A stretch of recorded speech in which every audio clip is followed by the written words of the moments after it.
Jin yang melihat Suga masih tertidur di kamarnya, lantas berteriak dengan mengatakan, "Ya, Yurgia, cepat bangun! Kau mau aku bahas sarapan dengan kayak kita begini?"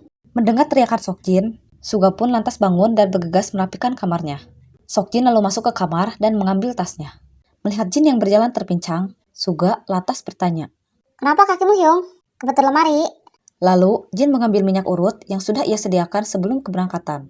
Pada saat Jin menarik celana kirinya sampai ke lutut, dilihatnya, lututnya begitu memar membiru.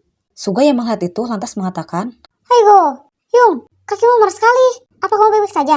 Justru gara-gara ini, jalanku jadi terpincang." Suga lalu mencoba menawarkan untuk mengurut kaki Seokjin. "Hyung, apa yang mau diurut? Kalau mau, biar Hyung urut kaki Hyung. Emang kamu bisa ngurut?" Dengan penuh percaya diri, Suga bilang, "Bisa lah. Ini bakat terbenangku, Hyung. Nenek moyangku dulu, seorang ahlinya dalam mengurut." "Baiklah kalau gitu, tolong urut kakiku. Aku tidak mau jalan terpincang." "Baiklah, tolong angkat kaki Hyung. Tolong tahan sedikit ya sakitnya." Mereka berdua pun akhirnya sibuk di dalam kamar. Jungkook yang baru saja selesai mandi, lantas ke dapur untuk mengecek makanan. Melihat meja yang masih kosong, Jungkook lalu memanggil Seokjin. "Hyung, mana makanannya? Kuki pengen sarapan nih." Saat Jungkook akan duduk di kursi makan, tiba-tiba dia mendengar teriakan Seokjin. Mendengar itu, Jungkook lalu bergegas ke kamarnya. Dilihatnya, ternyata Seokjin meringis kesakitan karena pijatan Suga. Jungkook lalu bertanya. "Kalian sedang apa? Jin Hyung kenapa? Kakinya kebetul lemari." Lalu, Seokjin bergumam sendiri sembari menahan sakitnya dengan mengatakan, Sakit. Ya, kamu selesainya sih? Tahan Hyung, bentar lagi." Melihat itu, Jungkook lalu bilang, Pantesan di meja belum ada sarapan. Taunya Hyung diurut dulu. sembari mengurut Seokjin, Suga lalu bilang. Nanti setelah ini kita buat sarapan. Setelah selesai mengurut Seokjin, Suga lalu menyuruh Jungkook untuk menyiapkan bahan-bahan makanan untuk sarapan. Sembari mengeluarkan bahan makanan dalam tasnya, Suga bilang, "Kook, bawa ini ke dapur." Jungkook lalu menghampiri Suga dan mengambil bahan makanannya. Lalu Seokjin bilang, "Ambil juga nih bahan-bahan makanan punyaku."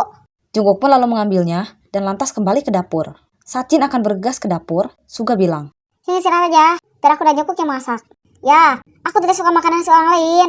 Aku hanya ingin makan hasil masakanku. Jadi, biar aku yang masak. Kamu dan Jungkook bantu bersihin dan isi bahan makanannya aja ya."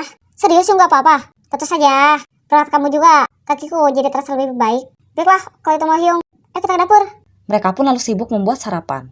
Setelah selesai sarapan, mereka lalu berniat untuk pergi jalan-jalan melihat sekeliling area villa. Dilihatnya di belakang villa, terlihat kebun teh yang terhampar luas dengan pemandangan yang indah sejauh mata memandang. Namun, di sekeliling villa tidak ada rumah penduduk sama sekali, melainkan rumah Eyang yang sudah terlihat tua dan nampak usang. Eyang menjadi pengurus villa karena pemilik villa tersebut sudah meninggal dan berwasiat kepada Eyang untuk senantiasa mau mengurus villa tersebut. Setelah puas melihat-lihat area villa, mereka lalu duduk di kursi kayu yang berada di dekat villa. Merasa haus, Jin lalu menyuruh Jungkook untuk mengambil minum. Jin lalu menyuruh Jungkook untuk mengambilkan minum.